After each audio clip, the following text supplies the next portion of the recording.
Hello and welcome to our presentation. Thank you to Georgia Tech Yellow Cross for trusting us with designing this system. Our team worked on designing a system for a company that oversees many hospitals, with each hospital employing multiple physicians. I will begin by explaining my domain model diagram.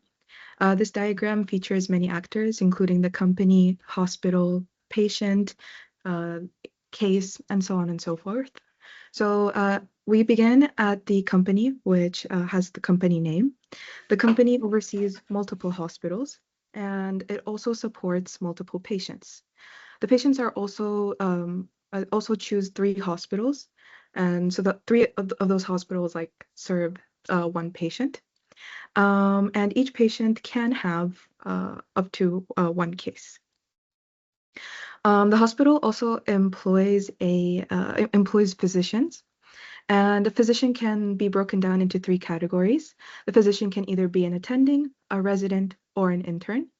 And there's a hierarchy between the physicians. So an attending will oversee 1 to 3 residents, and the resident will have 0 to 5 interns responding to them. All the physicians have a first name, a last name, salary, the date of birth, and the physician ID.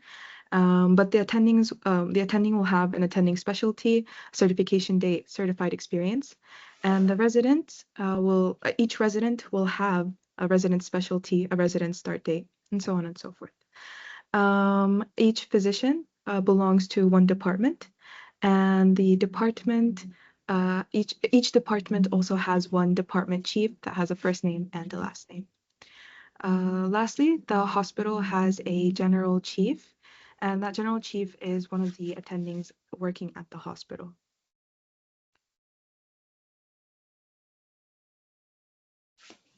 So in this use case diagram, we have the primary actors, which are Meredith,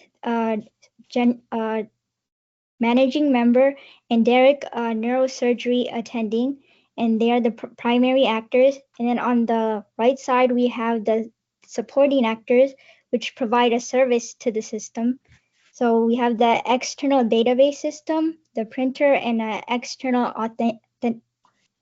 authentication system. So within the GT Yellow Cross system, Meredith logs into the system, and this requires the system to reach out to the external authentication system to verify her credentials, and Derek does the same. So Meredith asks the system to list the clinical cases, and this reaches out to the external database system and calls for it to output data for the report. Then this is used to generate a PDF by the system, and the system reaches out to the printer, which prints out a physical copy. Then Derek, he logs into the system, and it verifies his credentials through the external authentication system, and then he searches his name in the system, which then he can view the resident, and viewing the interns under the residents extends from viewing the resident. Okay, and this is a system sequence diagram for the first scenario, where basically Meredith is a managing member and she wants to generate a report. So she needs to first verify and log into the system, then get the data back, then generate the report and request a PDF. And then she'll get a PDF back, and then she can then print it, and then she can log off. So basically, Meredith, the actor, sends login credentials to the system, and there's 2 scenarios where authentication is failure and success. So if it fails, it's over. And if it succeeds, then Meredith is then allowed to send a request for the cases, and she specifically wants them sorted, and then the system will return the sorted data. And then she wants to request a PDF, and then the system will return a PDF file. And then she wants to print it, which gets sent to the system, which gets sent to a printer, and then she wants to log out. And that's it for now. So this is the system sequence diagram for scenario 2. In scenario 2, Derek is a neurosurgeon attending, and he wants to get a list of all the interns who he'll be working with for the day on his cases. So what he's going to do is the actor attending is going to be Derek, and he's going to log into the system. sending his credentials, and then there's two possible scenarios. Either his credentials are invalid and the sequence ends, or his credentials are valid, and the system will return a list of all the attendings to Derek. Then he can input his own name, so attending name goes into the system, and the system will return all the residents under that attending. And then there will be a loop for each attending resident, or for each resident under Derek, the attending.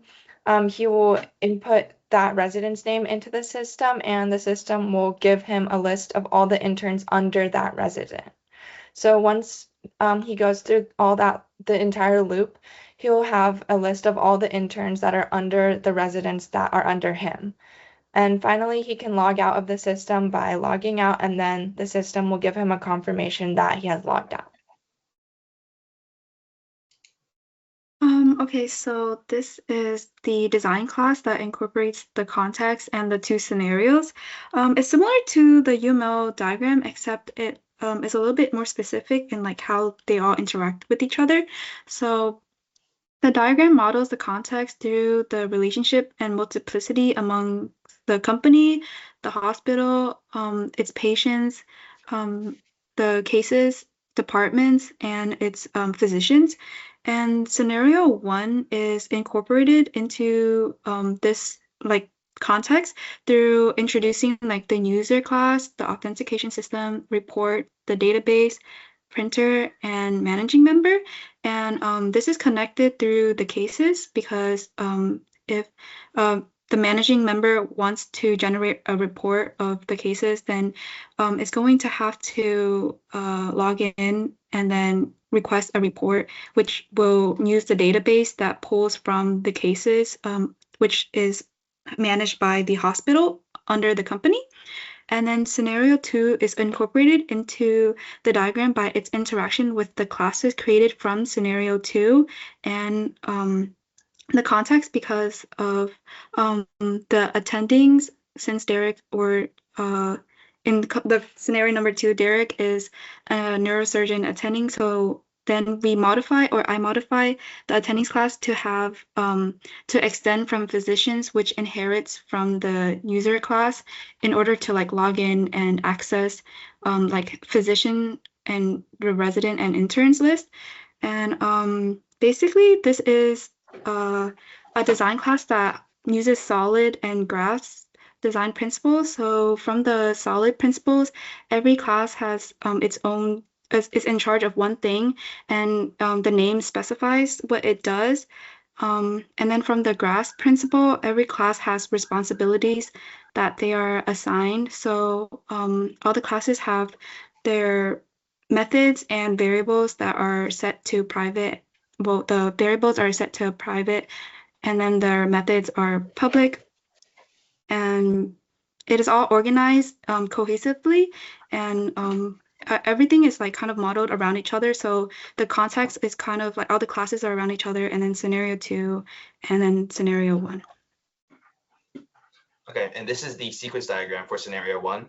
So again, the actor Meredith will log in, send it to an application, send the credentials to the application, and the application will send the credentials and try to verify them to the external authentication, the LDAP.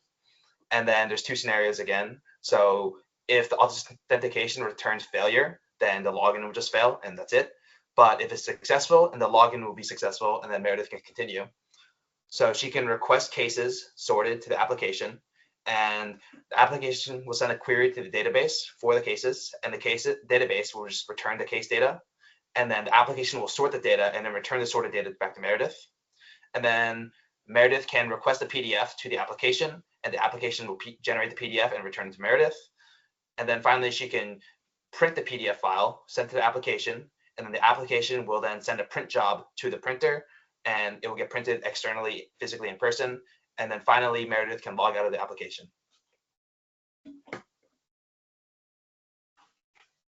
And finally, this is the sequence diagram for scenario two. So Derek would log into the system, and this time the system's a little more detailed. So that would send him to the login page where it would validate his credentials. And there are two scenarios again. If the validate credentials is false, then it sends an invalid back to Derek, and then the sequence ends. But if the validate credentials is true, then we would proceed to get attendings based on the date of the day. And that would return all the attendings that are working on that day to Derek. And then he would be able to input his name and get the residents assigned to him. So that would access the resident database within the system and return a list of residents to Derek. And then finally in the loop, he would input each resident's name that is under him, and that would access the database for interns in the system and return the list of interns under each resident that is working under him for that day. So finally, after Derek receives the list of all the interns that are working under the residents under him, he is able to log out of the system, and that finishes the scenario for scenario 2.